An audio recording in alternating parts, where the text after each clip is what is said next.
Okay, good morning students. Standard 12 subject BA chapter 1 lecture number 12 what is coordination.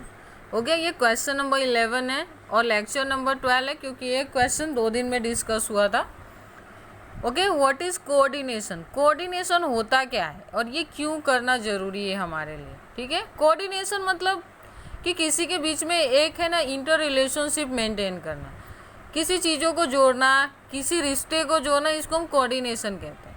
ठीक है, introduction देखते हैं coordination में क्या दिया है. Coordination is required at every stage of management. ऐसा नहीं है कि किसी पर्टिकुलर जगह पे आपको कोऑर्डिनेशन की ज़रूरत पड़ेगी. कोऑर्डिनेशन मैनेजमेंट के जितने भी स्टेज है, जितने भी लेवल है, वहाँ पे हमें रिक्वायर होगी, वहाँ पे ज़रूरत होगी, उसकी नीड्स है ही है.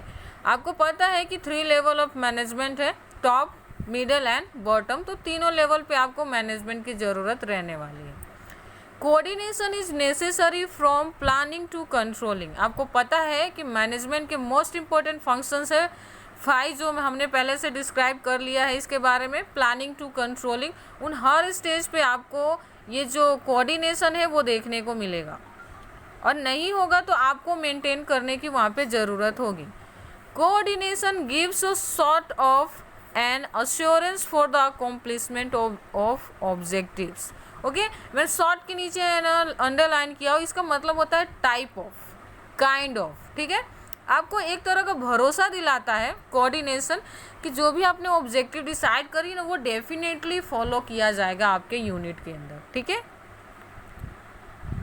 नेक्स्ट है मीनिंग. देखते हैं कोऑर्डिनेशन का मीनिंग क्या है. ये बार बार एग्जाम में 1 मार्क में पूछ लेते. अब याद रखना ये कोऑर्डिनेशन है ना 2 मार्क में भी पूछे जाते हैं, 3 मार्क में भी पूछे जाते हैं और 1 मार्क में भी. 1 मार्क में सिर्फ डेफिनेशन पूछा जाता है, 2 मार्क में आपको कैरेक्टरिस्टिक्स या फिर इम्पोर्टेंस पूछेंगे इसके, और 3 मार्क में अगर आएगा तो डेफिनेशन प्लस कैरेक्टरिस्टिक्स या डेफिनेशन प्लस इम्पोर्टेंस. तो 3 मार्क टोटल. तो ये बहुत ही इंपॉर्टेंट क्वेश्चन है. वैसे पूरा चैप्टर इंपॉर्टेंट है, आपको ध्यान रखना है इसमें. मीनिंग देखते हैं. To bring coordination and harmony among the different function carried out by the different department in the business unit is called coordination. Business के अंदर हमने देखा है कि अलग अलग लेवल होता है, लेकिन कहीं ना कहीं वो सारे लेवल पे जो भी एम्प्लॉयज़, जो भी ऑनर, जो भी मैनेजमेंट के लोग, जो भी डिपार्टमेंटल हेड्स काम करते हैं ना, उनके बीच में कहीं ना कहीं एक तरह का लिंक होता है, एक कनेक्शन होता है, उसी को कोऑर्डिनेशन कहते हैं. अगर एक दूसरे के बिना हेल्प के काम तो पॉसिबल ही नहीं है, क्योंकि टॉप लेवल जो ऑर्डर देगा वो मिडल वाले फॉलो करेंगे और मिडल वाले जो बॉटम पे देंगे वो बॉटम वाले फॉलो करेंगे. इस तरह से हमारे बीच में एक इंटर रिलेशनशिप मेंटेन होता है और यही है कोऑर्डिनेशन का काम. ठीक है, डिफरेंट डिपार्टमेंट के बीच में एक बहुत ही जो कहते हैं ना इम्पॉर्टेंट और हार्मनी वाला रिलेशनशिप मेंटेन करना. ठीक है, अब कैरेक्टरिस्टिक्स देखते हैं इसके. ओके, कैरेक्टरिस्टिक्स या नेचर दोनों में से कुछ भी पूछ सकते हैं, तो आपको कंफ्यूज नहीं होना है. नेचर पूछे या कैरेक्टरिस्टिक्स पूछे, आपको सेम पॉइंट्स वहाँ पे डिफाइन करने रहेंगे. फर्स्ट पॉइंट देखते हैं.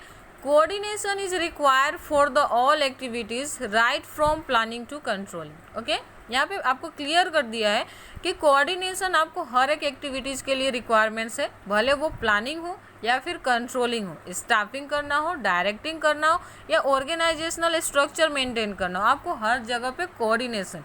कोऑर्डिनेशन का मतलब होता है कि एक दूसरे का साथ देना, एक दूसरे के बातों के साथ अग्री करना. अब यही नहीं होगा तो कोऑर्डिनेशन कैसे होगा. सपोज कि हम प्लानिंग करने बैठे हैं, वहाँ पे 4 जन बैठे हैं, 2 जन ओपिनियन को एक्सेप्ट करें और 2 नहीं कर रहे, तो वहाँ पे कोऑर्डिनेशन नहीं. कोऑर्डिनेशन कब होगा, जब चारों के चार किसी एक टॉपिक के साथ अग्री करते, उस प्लानिंग को एक्सेप्ट करते, तो हम मानेंगे कि उनके बीच में कोऑर्डिनेशन जैसा कुछ है. ठीक है, सेकेंड है coordination is required at every level of management. Management के हर एक लेवल पे, इनके तीनों लेवल पे आपको कोऑर्डिनेशन की रिक्वायरमेंट्स है.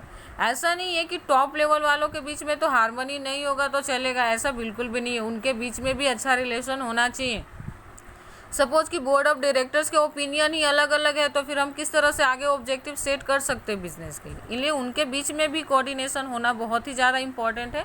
वो एक दूसरे के बात को एक्सेप्ट करे, अग्री करे, उस ओपिनियन को एक्सेप्ट करे, ये बहुत ज़्यादा ज़रूरी है. नेक्स्ट आता है डिपार्टमेंटल हेड्स यानी कि मिडल लेवल. वहाँ पे आपको पता है कि परचेज, सेल्स, फाइनेंस अलग अलग डिपार्टमेंट होते हैं. अब मान लो कि परचेज जिसने रॉ मटेरियल परचेज की, लेकिन उसने है ना रॉ मटेरियल है ना सेल्स वाले के को प्रोवाइड नहीं की, प्रोडक्शन वाले को प्रोवाइड नहीं की, मीन्स कि उनके बीच में कोऑर्डिनेशन नहीं। तो कोऑर्डिनेशन एक दूसरे को सहकार, एक दूसरे को हेल्प करना होता है, ठीक है। इसलिए ये हर एक लेवल पे हमें ज़रूरत होता है। सेम एज बॉटम लेवल की बात करें तो वहाँ पे भी सुपरवाइजर होते हैं, फोरमैन होते हैं, वर्कर्स होते हैं, उन सब के बीच में भी एक रिलेशन होना चाहिए। अब सुपरवाइजर हमेशा ऑर्डर नहीं देगा, कभी कभी ऐसे फ्रेंडली भी आप बात करके काम करवा सकते हो, तो उनके बीच में कहीं ना कहीं एक तरह का रिश्ता है, भले वो बिजनेस वाला ही रिलेशन क्यों ना हो, पर है। थर्ड है success of coordination depend upon effective communication.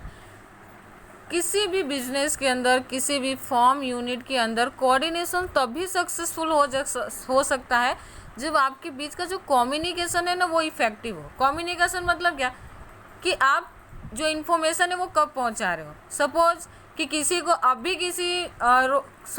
कुछ रॉ मटेरियल की ज़रूरत है और आप 2 दिन बाद पहुंचाते हो प्रोडक्शन करने के लिए, तो वो कोऑर्डिनेशन नहीं है, मीन्स कि आपने कम्युनिकेशन प्रॉपर नहीं किया। सपोज बहुत ही इंपॉर्टेंट रिपोर्ट आपको टॉप लेवल पे पहुंचाना था, जो आपने आज नहीं किया, 10 दिन बाद आपने वो रिपोर्ट भेजा, तो उसका कोई मीनिंग नहीं रह जाता। मीन्स कि यहाँ पे सब कुछ अगर किसी से लिंक है, कनेक्टेड है, तो वो है आपका प्रॉपर कम्युनिकेशन, कि आप कितना जल्दी और किस मैनर में अपने इन्फॉर्मेशन को एक दूसरे तक पहुँचाते हो। फोर्थ आता है coordination is not possible without cooperation. बिना एक दूसरे के हेल्प के कोऑर्डिनेशन पॉसिबल नहीं है। एक ने बात कही और दूसरे ने नहीं सुनी, तो वहाँ पे कोऑर्डिनेशन पॉसिबल है ही नहीं। आप जब कोई कुछ कहता है तो आप उसको सुनते हो, उसको एक्सेप्ट करते हो, मीन्स कि आपने उसकी हेल्प करी है कहीं ना कहीं। तो बिना किसी के हेल्प के, बिना कोऑपरेशन के कोऑर्डिनेशन पॉसिबल नहीं है। फिफ्थ पॉइंट है optimum utilization of business resources is possible due to coordination. आपको पता है कि हमारे पास है ना मैन पावर है, प्लानिंग है, कंट्रोलिंग है, सब कुछ है, लेकिन जो रिसोर्सेस है ना वो लिमिटेड होता है। ये कभी भी अनलिमिटेड किसी भी बिजनेस के अंदर नहीं होता। यहाँ तक कि जो डेवलपिंग कंट्री है लाइक इंडिया, वहाँ पे तो जो रिसोर्सेस है ना वो नेचुरल हो या बिजनेस रिसोर्सेस हो, वो कभी भी अनलिमिटेड नहीं होता, वो हमेशा लिमिट में होता है। लेकिन हम अपने इंटेलिजेंस, हम अपने जो चालाकी है, जो हमारी होशियारी है, उससे हम अपने रिसोर्सेज को मैक्सिमम यूज़ कर सकते हैं। तो ये कैसे पॉसिबल होगा, तो ये कोऑर्डिनेशन की वजह से पॉसिबल हो सकता है। जब आप सही टाइम पे सही इन्फॉर्मेशन पहुंचाते हो, रॉ मटेरियल प्रोवाइड करते हो, जो भी आपके पास रिसोर्सेज अवेलेबल है उसको अच्छे से यूज़ करते हो, तो ये किस वजह से होता है, तो कोऑर्डिनेशन की वजह से होता है। इसलिए कहा गया है कि optimum utilization of business resources is possible due to coordination. ये एक ही पॉइंट है मैनेजमेंट का, जो कोऑर्डिनेशन है वही आपके बिजनेस यूटिलाइजेशन और रिसोर्सेज को ज़्यादा से ज़्यादा यूज करवा सकता है, ठीक है। एंड लास्ट पॉइंट देखते हैं, coordination is a part of every activity of management. अभी तो कहा गया था कि सिर्फ लेवल के पार्ट है या लेवल का हिस्सा है, नहीं, मैनेजमेंट के अंदर हो रहे हर एक एक्टिविटी का हिस्सा है कोऑर्डिनेशन। वो एक वर्कर क्यों ना कर रहा हो या एक बोर्ड ऑफ डायरेक्टर क्यों ना कर रहा हो, हर एक मेंबर जो कि यूनिट के अंदर काम कर रहा है, वो किसी भी लेवल पे है, कोई फ़र्क नहीं पड़ता, उसके द्वारा किए गए एक्टिविटी के अंदर कोऑर्डिनेशन दिखता है। Therefore coordination is considered soul of management. इसीलिए कोऑर्डिनेशन को जो मैनेजमेंट का आत्मा कहा गया है। आपको पता है कि बॉडी से अगर आत्मा निकल जाए तो हम सिर्फ डेड बॉडी बन के रह जाते हैं। सेम एज कोऑर्डिनेशन नहीं रहा हमारे बीच, तो समझ लो आप एक डेड बॉडी के साथ काम कर रहे हो और कुछ बचता नहीं है, ठीक है। आई होप आपको समझ में आ गया हो कि ये कोऑर्डिनेशन क्या है। Thank you.